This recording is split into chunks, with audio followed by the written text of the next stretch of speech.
Well, good evening. What a wonderful opportunity to come and address you this evening. A few words before I get started. What a beautiful crowd of young, talented people here tonight.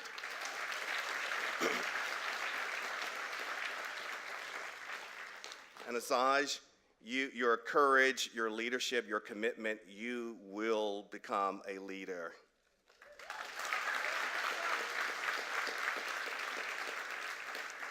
And John, I'm not sure where he is. If he didn't get an offer from Salesforce, you'd get one from AT&T. What a wonderful personality you have.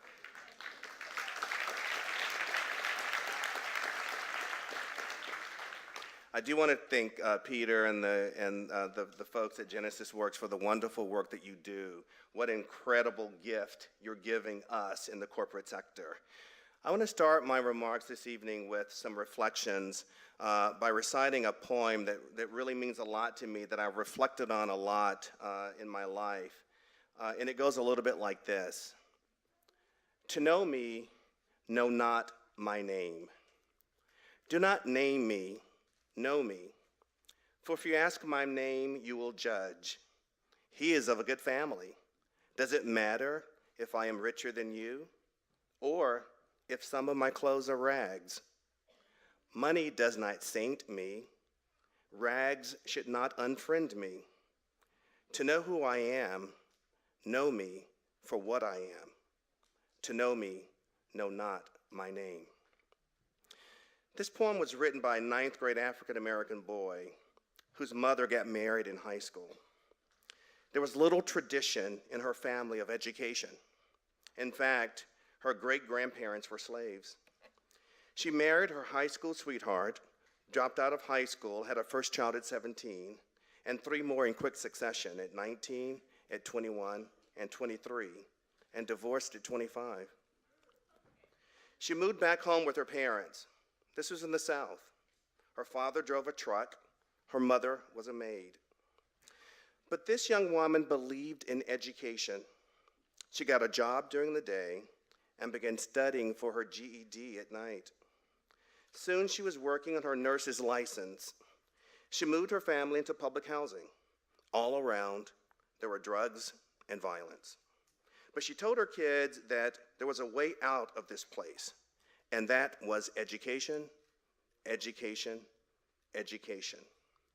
She would tell them, sail on the sea of ambition and land on the shores of success. Each of her kids finished college.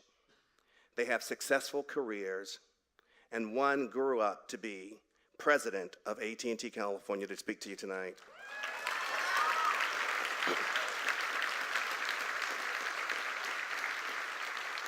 Dream big, dream big. In the media, few people talk about education as a way to success. Which African Americans do you see living the good life? Sports figures, hip-hop artists. Yet the odds of making a living in one of those fields is about 0. The odds of making a living as a professional athlete is actually less than 0.001%. And even those who manage to play professionally have an average career of only 4 years. The odds are better playing lotto. What if you told your mom when you were a kid, when I grow up, Mama, I'm going to be a lotto player?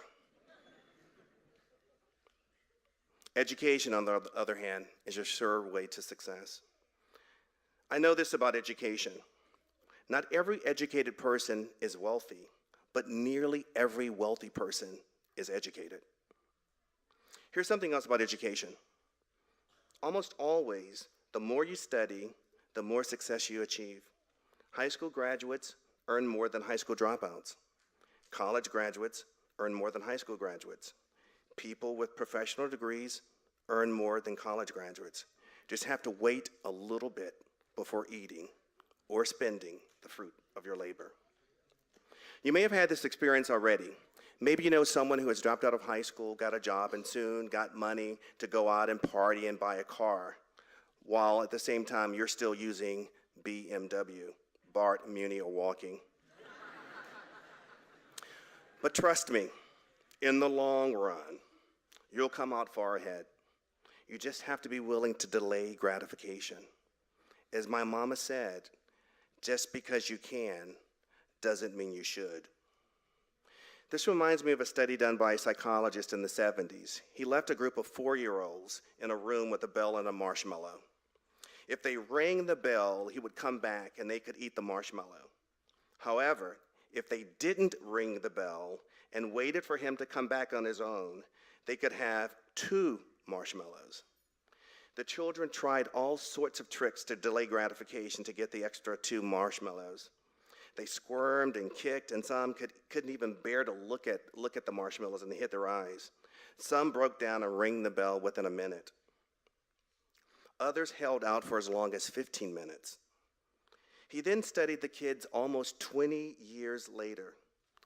The kids who held out the longest had higher SAT scores, got into better colleges, and had better outcomes as adults.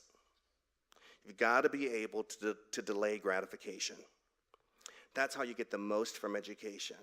Remember, just because you can doesn't mean you should. And education is not the only way to make money. It will increase also your appreciation in life. You'll enjoy life more. As human beings, we suffer so much, but wise people throughout centuries have gone through the same suffering and have some answers for us. Education helps us tap into that wisdom. I, for one, have found this ancient Indian saying to be a good road map for my life. They say, our body is a house with 4 rooms: physical, intellectual, emotional, and spiritual. Every day we should try to visit each room. Physical, exercise, eat right. Healthy people live longer and have more successful lives. Intellectual, get educated and instill a love to learn in your children. Emotional, pay attention to your family. Never ignore them. Never take them for granted, and take care of your own, and they'll take care of you.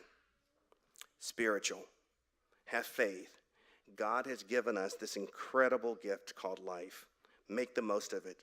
Education helps us make the most of it. And for that marshmallow study, I'm still waiting to eat mine. Thank you so much for your time this evening. Dream big. Dream big.